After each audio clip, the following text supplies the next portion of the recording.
Good morning. It is wonderful to be back with you. It's Tuesday, February 4th, and this is Red Sea Roundup. I'm your host, Megan Silas. We did have an unexpected week off last week, but we're back broadcasting live to you today. So I hope you'll get your phones ready to call or text with your questions or comments. The numbers to call are 85-LOVE-RED-SEA. That's 855-683-7332. Or if you wouldn't like to actually be on the air, but you would like to ask a question, we encourage you to text. The phone number to text is 979-255-2633. So later in the show, we will be having Lauren Gulde and Abby Johnson joining me in the studio to talk about an exciting new project they have going on, which will serve the women in this community, especially pregnant women and those who are working with their fertility. So we are excited to have them coming in. So I hope, please do stay tuned for that. And if you have questions for Abby or Lauren, get yourself ready by having the numbers. So I'm going to give them to you one more time. 85-LOVE-RED-SEA, 855-683-7332, or to text 979-255-2633. Let's talk a little bit, very briefly, because I know you're messing around with some stuff back there. Having some technical difficulties. It sounds pretty raspy on the air, so I'm trying to fix the sound quality at the moment. So ramble on and talk to me in a minute. All right. What I will do is, because we definitely want to talk to Dennis a little bit about the live broadcast from Bishop Mike Siss ordination, but let him figure out the technical difficulties there, and I will get to what's going on around the parishes, and we'll get back to him. So for those of you who would like to get some exercise and you want to head out to Fellowship Sports next week, they are hosting basketball every Wednesday at 7 p.m. at St. Joseph's Preston Street Gym. So you can come on out, and you don't have to have any particular level of ability, and all ages are welcome. So please do join Fellowship Sports Wednesday nights at 7 p.m. There will be a morning of reflection for women held on February 7th, beginning at 9 a.m. in the St. Joseph PAC. There will be a lay speaker as well as Father Michael Sullivan. They will reflect on the theme, My Passion is Christ. A light breakfast will be served, followed by the speakers, group discussion, and the morning will conclude with the Mass. Childcare is available and reservations with a reservation. You don't need a reservation if you do not need childcare. I just want to point that out. Please do call or text Pam Marvin at 979-220-6796. This is mainly if you do need the childcare, I understand. If you just want to show up and you don't need childcare, you do not need to RSVP. The Knights of Columbus, Council 10309 of Somerville, will have their 21st annual pancake supper on Friday, February 7th at 6 p.m. That's at the St. Anne's Recreation Center in Somerville. Plates are $8 each, and it is all you can eat. So I like that. They're mixing it up. Instead of having a pancake breakfast, they're having a pancake supper. I kind of like breakfast for dinner, so I think that's a great thing to go out and get your pancake on. St. Anthony's will also be hosting its annual spaghetti dinner. That'll happen Sunday, February 9th at the Monsignor Malinowski Center in Bryan. They will be serving spaghetti with meatballs, salad, bread, and desserts. Plates can be purchased for dine-in or to-go and are $10 for adults and $8 for children. They will be serving from 10:30 a.m. to 2 p.m. In addition, on February 8th and 9th, the St. Joseph Women Guild will be hosting a bake sale after all masses. Home-baked pies, breads, cookies, cupcakes, and more will be available. So a lot of opportunities to get food at churches this weekend. I guess since Lent is fast approaching us now that we're in February, the parishes want to get their food sales in before people get a little more austere in their eating. So get out there and support the parishes with your food purchases. Saturday, February 8th at St. Mary's in College Station, there will be a workshop on Gregorian chant presented by Lowell Davis from the St. Basil School of Gregorian Chant of the University of St. Thomas, which is in Houston. And this is not just for musicians. It's a general workshop for anyone who wants to grow an appreciation for this form of prayer and song. Sessions will run from 10 a.m. to 5 p.m. Tuition's only $20 and can be paid in advance or at the door. So if you're interested in being involved with the Gregorian Chant Workshop, please do contact Mike at aggiecatholic.org. In addition, there will be an all Brazos Valley Catholic High School youth retreat that is presented by the NET, that is National Evangelization Team Ministries, Sunday, February 9th from 2 to 8 p.m. at St. Joseph's School. It'll be in the gym there on South Coulter in Bryan. The cost is $6. It includes snacks and pizza, and it will be an afternoon of music, prayer, fellowship, and fun. No advance registration is necessary, so if you'd like to have your high school student, or if you're a high school student yourself listening and you would like to attend that, you need to contact John Valentino at 979-324-9577 if you need more information. But again, no advance registration is necessary. So if you find yourself on February 9th from 2 to 8 p.m. looking for something fun to do, go head over to the gym in Bryan at St. Joseph's School. The Brazos Valley Council of Catholic Women will have their quarterly meeting on February 11th at 10 a.m. at Holy Rosary in Frenstadt, and all are welcome to attend. There will be a lunch served after the meeting. So how are we doing over there, Dennis? I can breathe a little sigh of relief. So I've been switching between two different mics. Can I go back to the one I usually use now? You sure can. All right, here I go. I'm switching over. We were experiencing some technical difficulties that were as a result of basically it's a Monsignor Bishop Mike Siss's fault, I guess. Oh, why is that? No, not really. Hold on, what was that? Okay. Bishop Mike Siss's ordination, we had to do some changes on our codec, which sends a signal over the internet, and had to change it back. All right. Yeah. So, we haven't had a live broadcast since because of the weather last week, and then we had some technical difficulties with our remote control of our tower site. So last week was quite an adventure. We didn't have any live shows last week. Sacred Sounds was pre-recorded ahead of time. So, but yeah, it went very well. The ordination was just a remarkable event. Had so many people that stated that they really felt that it was an event of the Holy Spirit, and that the broadcast went very well.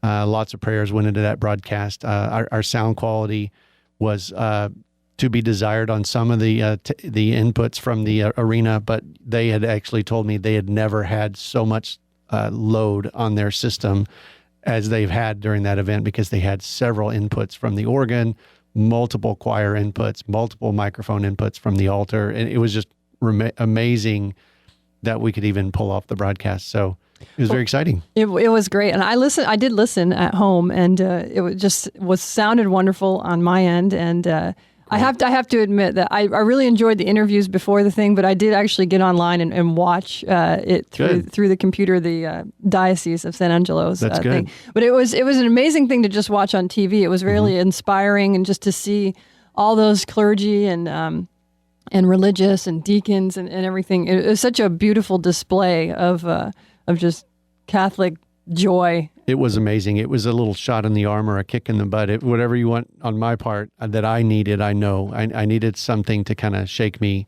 and to see so many people in the arena filled with so much joy. Literally, it just brought tears to my eyes at one point, but just because I love that man, and seeing the love of Christ in his heart, and how much impact that one person had on so many lives that just could make the trip out there. You could easily tenfold the number of people that knew this man and were touched by this man in some deep way. So it was neat. They're very fortunate to have such a great bishop coming in. It was an honor to be a part of such an event. And, I think that it went well. Darby lined up great interviews beforehand. Was that her work? Yeah, because you were just one right after the other. It was great. It was great, because the next person came in, and it was the next incredible interview, because we got to cover the event from the viewpoint of a seminarian, the viewpoint of a permanent deacon, the viewpoint of a priest that's known him for years, the viewpoint of a priest that came into his vocation several, because of Monsignor Mike Siss, or Father Mike Siss, now Bishop Mike Siss. However you've known him throughout life, it was very clear that he has had a tremendous impact on so many, and got to have Anthony, my son, on, and he got to talk about how he looked up to him as well, and it was very nice. So had you been to a bishop ordination or seen a bishop ordination before? I've been to priestly ordinations, but not a bishop. So, yeah. I know that some folks that I know that were listening to the broadcast on the radio said that they really enjoyed your commentary about what was going on and why it was happening. But it made it seem like I sounded like I knew what I was doing because they had a great program ahead of time. It was funny because they said, he must have really done his research. And I was like, I think they might have had a program. They did have a program. The funny thing is I did do my research, but not on that because I had counted that they would have a program for that purpose. I did my research on the history of Father Mike and his bio, and I pulled all that paperwork in. Of course, I left it at home. So frantically, I was beforehand doing all this research on the internet, and that kept shutting down on my computer. Mm-hmm. And so he said, okay, God, it's in your hands. And just the interviews came that Darby provided the people, and they were just very clear. People from all walks of life and all ages had been deeply touched by Bishop Mike Sis.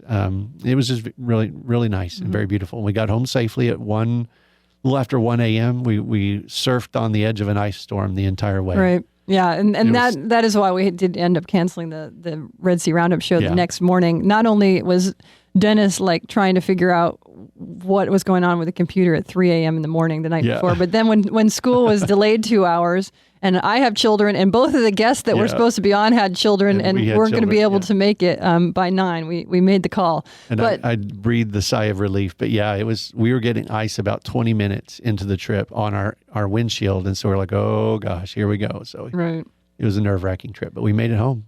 Well, I do want to let people know that if you were looking to tune in to last week's show with Beth Coles and Jennifer Pettibon, who are the religious education directors at St. Anthony's and St. Thomas Aquinas, respectively, I will be rescheduling that show for those folks to come back on and talk to us. So just keep your eye on the Red Sea Roundup webpage that can be found on www.redsearadio.org and to find out when they will be on. And it's exciting, too, because that kind of gave us the momentum to continue to do these remote type broadcasts, and so we're looking to do some of those in the future. I've already got 2 in mind in the next, the next month that we could do and reach out to beyond even our Brazos Valley. So, the Aggie Awakening 100 reunion and conference is coming up. So we're hoping to do a type of a reunion show then. And actually, that wouldn't be a remote broadcast as much since we would be bringing people into the studio. But having a chance for people across the country that couldn't make a reunion, calling into your friends that you're hearing are at the reunion and in the studio would be kind of fun. Right. And if any of our listeners have ideas about things that they would like us to maybe consider doing a live broadcast from, we ask that you would please do contact us and let us know. You can always email the show here at roundup@redsearadio.org. Or you can email Dennis at dennis@redsearadio.org for your ideas about what you'd like us to be covering. Now, we do have someone on the phone, so I want to go to the phone right now. Good morning, Vancy. You're on Red Sea Roundup. Good morning. I'm just calling to let you know about our 3rd annual Celebrate Life dinner that will be benefiting Catholic Charities. This is going to be Thursday, February the 13th, at St. Joseph's Parish Activity Center in Bryan, and we are going to have David B. Wright as our guest speaker, and we're just really excited. We want people to come, and especially everyone who knows David, because he was here in Bryan College Station before he went to Washington, D.C. Can you let listeners know what exactly he was involved with in case they're not sure about that? Yes, he was involved in starting the 40 Days for Life here in the Bryan College Station area, and also involved with the Coalition for Life when they started their sidewalk prayer campaign. And, of course, the Planned Parenthood in Bryan is now closed. And so David was the one who got that started, and we're just really, really excited that he's going to be back here in Bryan College Station for our benefit. So what is the theme of the benefit? It's Celebrate Life. Catholic Charities here in the Bryan College Station area has 3 programs that we work with, and one of them is the Good Samaritan Gabriel Life Center project, and this is where we work with pregnant moms who come in, or you can come in for a free pregnancy test, and if you are pregnant, then we offer you the opportunity to attend prenatal and parenting classes so that you will know what's going to be happening, and also for you to be able to become a better parent. We also consult with women who come to us that are abortion-minded, and we offer them options and other alternatives to having an abortion. And of course, that's one of our biggest joys is when the mom comes back and brings her beautiful little baby that she chose not to abort, and it's just such a wonderful feeling to see those little eyes and that little person that we were able to convince her not to do away with. Well, that's beautiful. How do people get contact with you, and if they're interested in getting a ticket or perhaps sponsoring a table?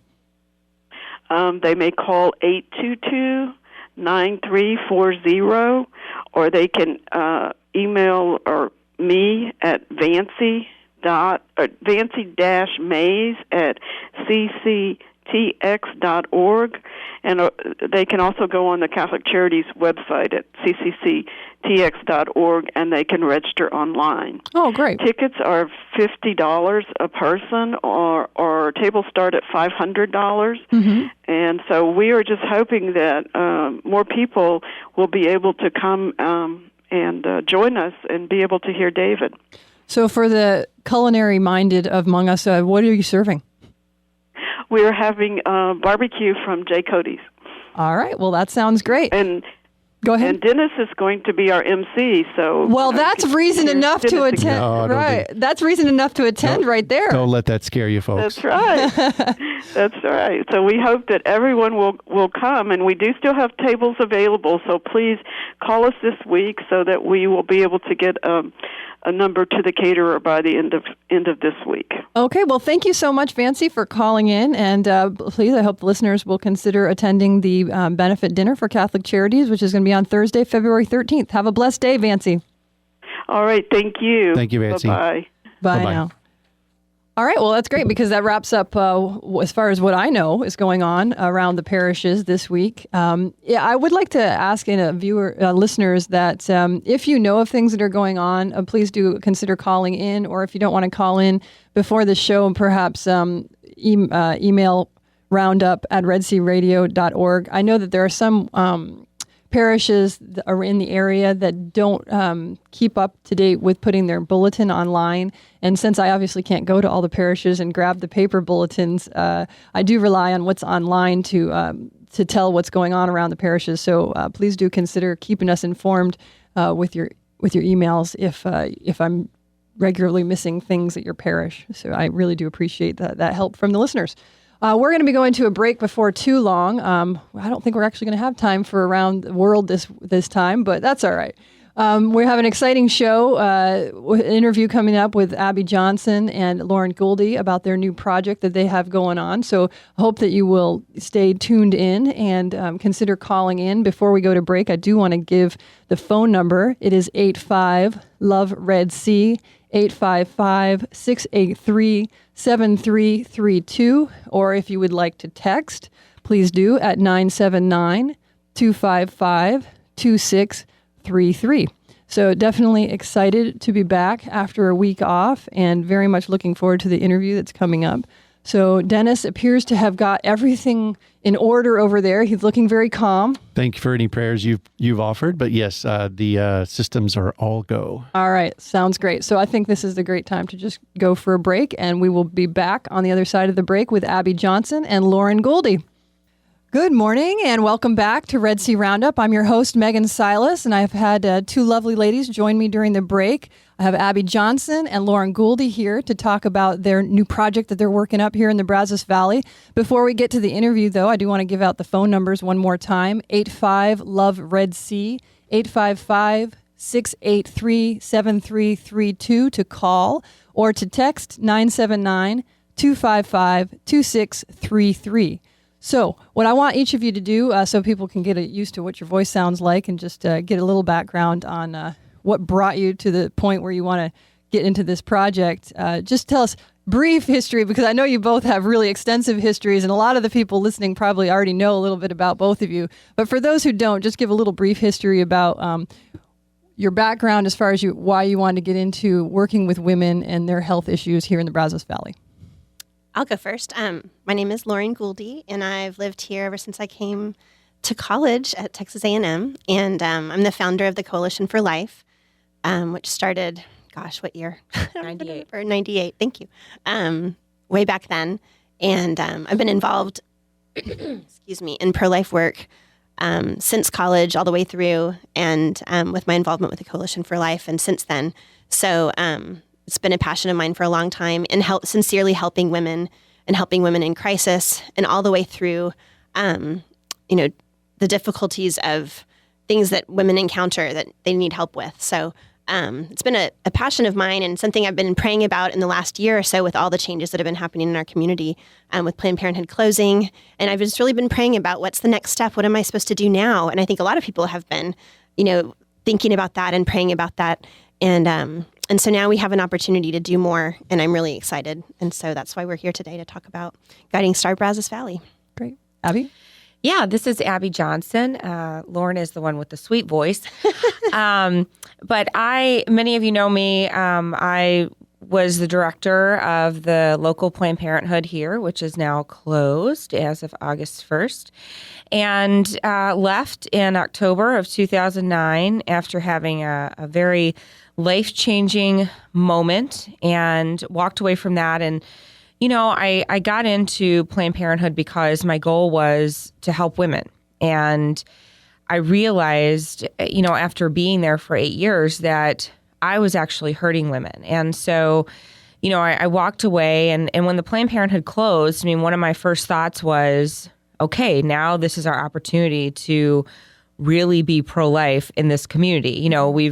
The Coalition for Life did a good job getting people out, to the clinics, and certainly that played all the prayer played a factor in closing down this clinic. But now is our opportunity to really be a beacon of light to the women in this community, because to say that we've ended abortion is not true. Abortion is still going to happen in this community. And women are still going to find themselves in crisis situations and go to Houston for an abortion, go to Austin for an abortion. And so, we need to be here to provide the services, life-affirming services that these women are going to need. Right. Now, I think as a Catholic radio station, can look at this from a Catholic perspective a little bit. But one of the biggest criticisms I hear about particularly Catholics in the pro-life movement is that you're against contraception and you're against abortion. So what the heck do you want women to do? And I think that this project that you're working on is really going to answer this question. So can you talk a little bit about the project that you have cooking up? Yeah, so we have several phases of this project that we want to roll out at different times. Kind of the immediate first step in this is that we want to open a resource center for women and families who need pregnancy support, who need parenting support. We want to be there to meet those immediate needs of the women in the community. And the second phase, then, during that first phase, we'll be readying a maternity home to open, we project in the fall of this year. And we want to be able to take women in. There's maternity homes are closing down all across this country. And I just recently I spoke for a pregnancy center in Pennsylvania, and a maternity home in Pennsylvania, and they're having to fly girls from California over to Pennsylvania because there are so few maternity homes now in the United States. And that's a real need for women who find themselves alone, who are desperate, who are scared, who've been kicked out of their homes. Maybe their boyfriend or husband has left them and they're alone. And so we can really meet that need by providing housing and assistance to them. Then the third part of the project will actually be to start collaborating with other organizations. And we're still kind of working on the details of this, but to start helping these women receive life-affirming comprehensive health care. And, maybe that includes breastfeeding support after a woman has a baby, or, maybe it is teaching women how to use natural family planning and kind of empowering them to learn about their fertility and that they shouldn't stop their fertility, but they should actually embrace it. And, that's part of being a woman, and an empowering part of being a woman is learning about our fertility. And so, and helping women seek healthcare, like annual exams and things like that. So we kind of have this big vision, and so we're trying to collaborate with as many people as we can. We do not want to reproduce services that are already being met here in the Brazos Valley. But, people have asked me, gosh, do we really need this in the Brazos Valley? I mean, there's not that many people. But my answer to that is, we have a great pregnancy center here. But when I worked at Planned Parenthood, we saw, anywhere from probably 10 to 30 women a week for abortions. Right. And we saw about 50 women a week for pregnancy tests. And, a lot of those women were seeking options and seeking counseling on having an abortion. So is the need there? Absolutely, it is there. And so we want to be there to help meet that need. Right. And I think this concept of kind of looking at the issue, not just to the point where, okay, the woman's already pregnant, but looking at before that stage, and this idea that the things like natural family planning can be a part of the pro-life movement, in the sense that I think women have been sold a bad bill of goods here as far as contraception and the effect that has on the woman and her health, even not even, just, the concept that it might be abortifacient, but also, increased risk of breast cancer and things like that. So trying to get a little bit beyond that contraceptive mentality, because I know a lot of people use Planned Parenthood, not just for abortions, but also for getting contraception, correct? Absolutely. I mean, the majority of the services that we provided were, contraceptive related or just general health care. So, women that needed annual exams, poor women, indigent women that did need our services. But we also saw a lot of students. I mean, right. So I think the need is there, and I know the need is there. And to be able to teach women about their bodies and to teach them about their fertility is so liberating for a woman when she gets it. Right. And I think that's just really exciting to me, that we can teach women about this concept, and that we know that once they learn about it, they will really embrace it. Right. Getting beyond the idea that your fertility is a disease to be treated. Right. Exactly. Now, Lauren, can you tell us a little bit about the name of the project, and sort of, my understanding is that it's kind of affiliated with a larger group. Yes, we're affiliated with the Guiding Star Project, which is a national organization, which is a brilliant idea, really bringing together different people with different talents to help, instead of all of us. And I found this when we started the Coalition for Life. Pro-life movements all around the world, they want to start up something, and they might be starting from scratch and come up with a plan, and most of them are really good, but they might spin their wheels for a long time trying to figure out, what are we doing and how do we get started, and what's the best way? And we can really network with people around the country to be efficient and to use people's resources wisely. And that's what Guiding Star is doing. And so what that project is they're offering support for centers all across the country, and they want to help communities open centers just like the one we're opening here, wherever people are interested. And so I think it's a really great plan for people to have that support and have someone who knows what they're doing, an organization who is established. They have immense experience in all the different areas of the project, and they want to come and help communities start up and have a community-based organization, but provide that expertise and insight that they already have so that they're not spinning their wheels. And there's been lots of pregnancy centers, maternity homes that have started up, and then for whatever reason, things go wrong. They need to start over again. Right. And that's really, it's just reality, but it's unfortunate. And when you can have an organization like Guiding Star come in and help you get started and get you on your feet and give you an outline of what you can do, that's really amazing. And so we're really excited to work with them and have their input and support with this project here in Bryan College Station. Yeah, I think you actually could probably learn a little bit from the Planned Parenthood model here as far as getting, the structure and getting that reach to as many places as possible.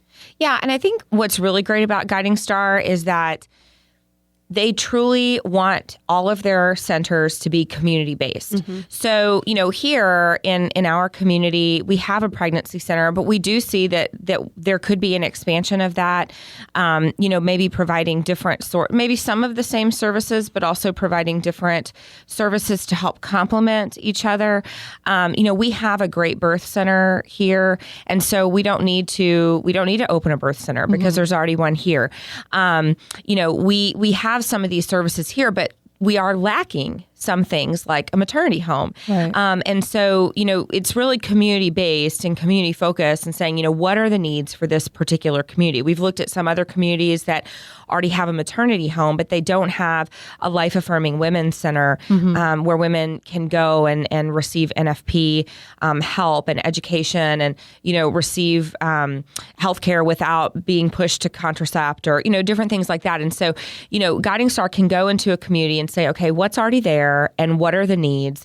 And here, the need in this community right now, the primary focus is a maternity home. So, and it's really, when I say it's community focused, the board is local, the volunteers will be local. We kind of set up what we think is best here. And I think that that's really important. So we're not being governed by somebody in, New York or somebody in Minnesota, but we're governed here by local people. So you're combining that subsidiarity and solidarity thing, right? That's right. Yes. Yes. Sounds good. I had a question as far as the maternity home goes. What is that going to look like in the sense of, the brick and mortar aspect of it, but as far as like staffing, number of, rooms available, that sort of thing. Do you have a sense of that yet? We do. We are currently looking for a place to renovate and ready to be the maternity home. So if anybody has any wonderful leads on that or would like to donate something to us. What would be the ideal situation? We've looked at different situations. We've looked at buying a duplex and kind of renovating that and turning that into, a home. We've looked at buying a house. And just kind of that's already kind of set up to be a home. That is what a maternity home is. We've looked at buying a kind of a fourplex or like an apartment sort of thing and kind of renovating that. So we've looked at different options. We're not closed to anything. We're just looking. We're kind of just waiting for the Holy Spirit to guide us to the perfect place, and we know that's going to happen. And so we're generally the idea is that women, if they do not have housing or stable housing, they would be able to stay in the maternity home. Generally, women stay in maternity homes up until about 6 months postpartum. Okay. And it would be primarily run by volunteers. We will have someone that's called a house mother that will either live there at the house or live close. That will be a resource to the moms that are there. And I think we think maternity home, we think crisis pregnancy, and we think 15, 16, 17-year-olds, but that's not always the case. Sometimes we're talking about, 30-year-old moms and, 35-year-old moms that are coming out of an abusive relationship. So we have to work to meet these women's individual needs. Sometimes they are going to be 16 years old and their parents kicked them out of the house. And so we'll have to work on the legal aspect of that to actually retain custody of them in the home. And there's protocols and everything to do that. But we know that the need is there. There's a maternity home in Austin Annunciation. It's a large maternity home. They have a lot of beds, and they constantly have a waiting list. And, our hope is to have at least 8 beds. Okay. In this home to start out with. this may become just overwhelmingly successful, and we may just build our own place, 10 years down the road and have, 15 or 20 beds available. But right now, we just want to start out with what we can do, what's manageable for us, and so that's kind of what we're working on now. Now, what are your plans as far as getting the word out? Like once this sort of thing starts, you need to get out there and let people know that these things are available. Well, first you're going to need to raise money and get stuff done. So we can talk about that. We'll talk about that a little later. But once you have some things established, do you have sort of a kind of a publicity plan so that women are going to know that things are available to them?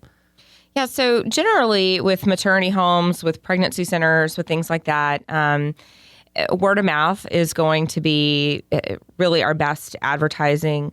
But I think we do want to connect with the Texas Maternity Home Association. And, we will do some advertising, but, a lot of it is going to be advertising to the current pro-life groups that are in the area. And because, pregnancy centers all the time get phone calls and hear from women who do not have housing that are pregnant. And so a lot of times they are the people that we rely on to get women into the home. And I think that's generally the case for most maternity homes. Okay, I want to take a quick second to give the phone number. If you have a question or a comment, please do consider calling in. The phone number is 85-LOVE-RED-C. 855-683-7332 or to text 979-255-2633. This is Red Sea Roundup. I'm your host, Megan Silas. I'm talking to Abby Johnson and Lauren Gulde about the Guiding Star Brazos Valley project. Now, we've talked a little bit about sort of letting the Holy Spirit guide and things like that, but this is not actually a religiously affiliated organization or project, is it? No, we're not. We have a certain ethos that we follow, certain guidelines and a vision statement that we follow, but we're open to support from anyone in the community. And I think that, traditionally, when people think about, maternity homes or whatever, and you think of, like the Catholic Church is running it and they're going to, try to force you to convert or do this, that, or the other.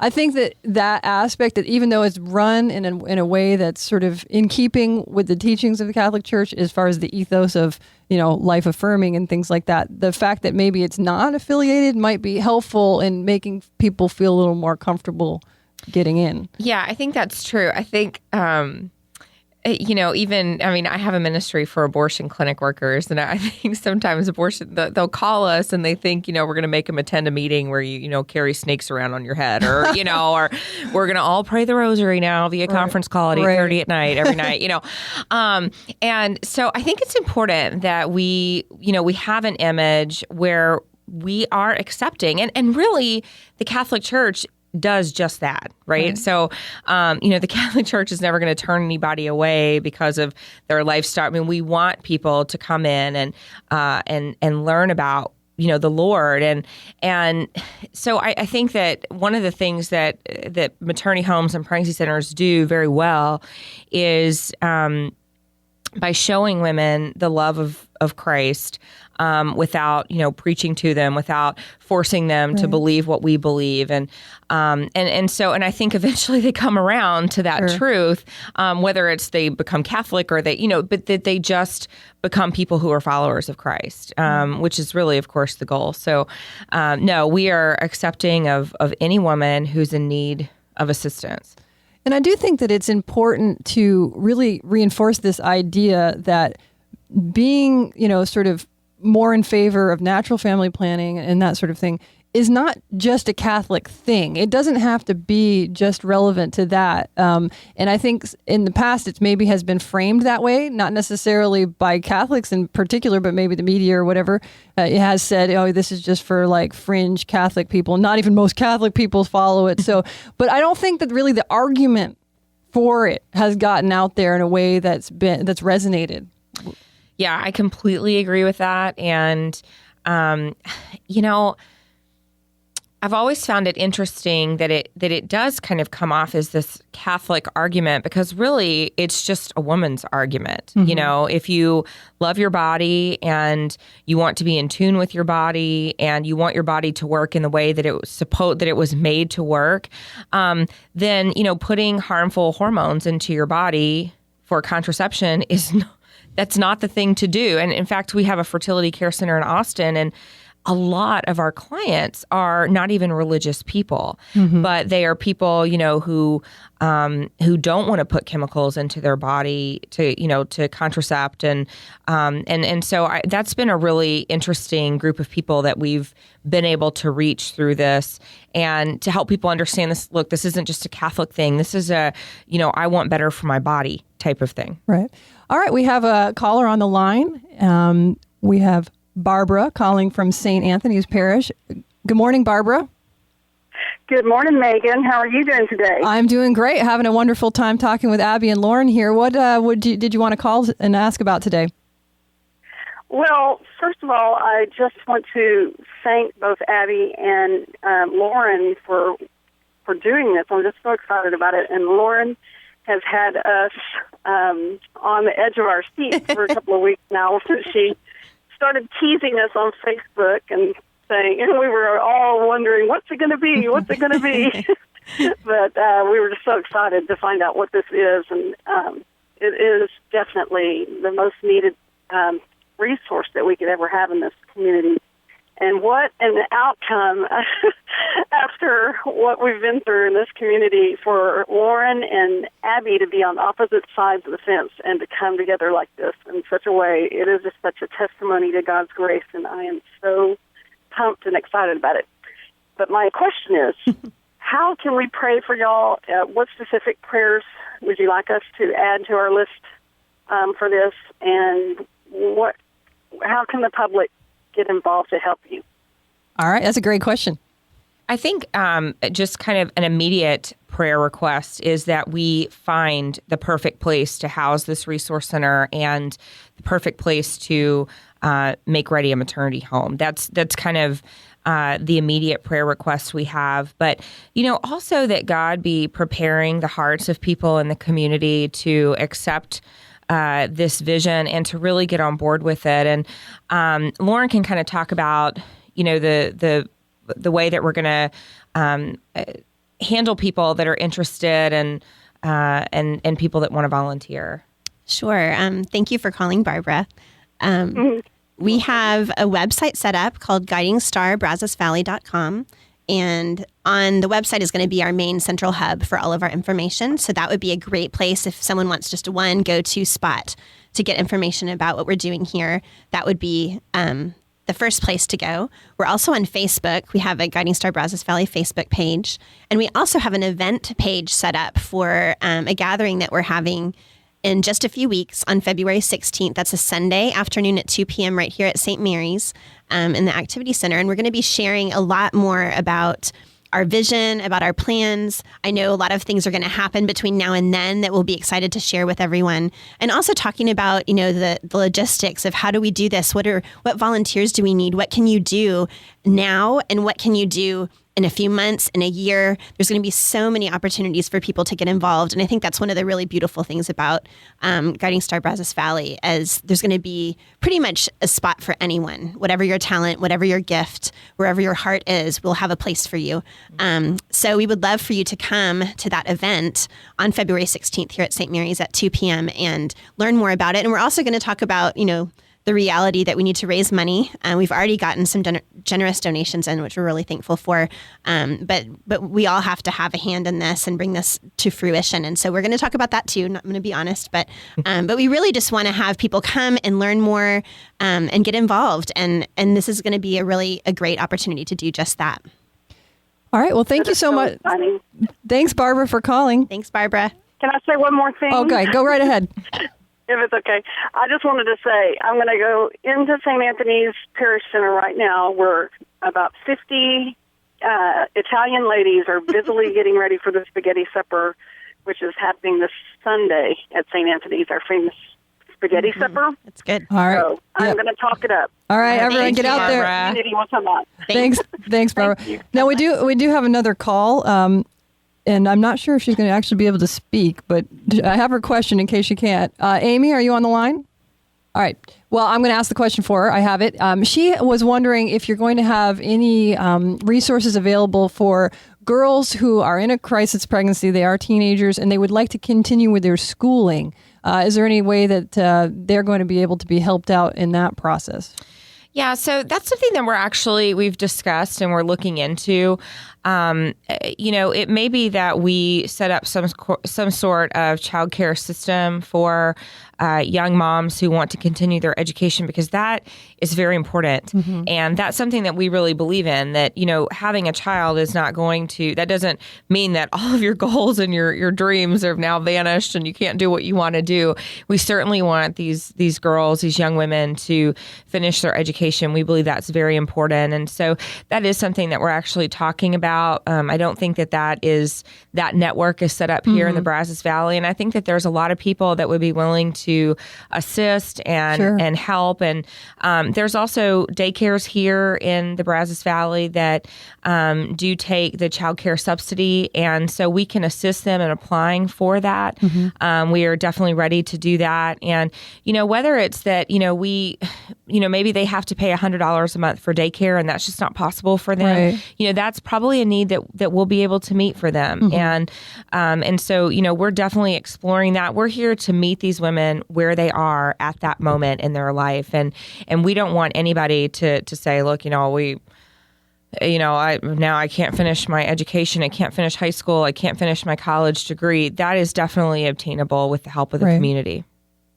Yes. And I think one of the things that really excites me about this project is that there's going to be no end point for our care for the people in this community. They're not going to have their baby and then we're like, well, see you later. Have a nice life. We want to be with these people and help them all the way through their journey, whether they come back to us 5 years later with, I don't know what to do with this precocious child, or even the grandparents who might be raising their grandchild because they've had some situation arise in their family and they need help. We want to be there for all of these families and for the people that we serve all the way through. And we want to carry them all the way through. So whether it starts with a 15-year-old in high school and we work with the school districts to help them find the best solution, or we're working with grandparents helping to support their grandchildren, we want to be there for everyone. And I think that's going to be a beautiful continuity that we have with Guiding Star Brazos Valley. Right. And I could also, potentially see one of the impacts of this is not only the desire here is not only to help women when they get into a crisis pregnancy situation, but also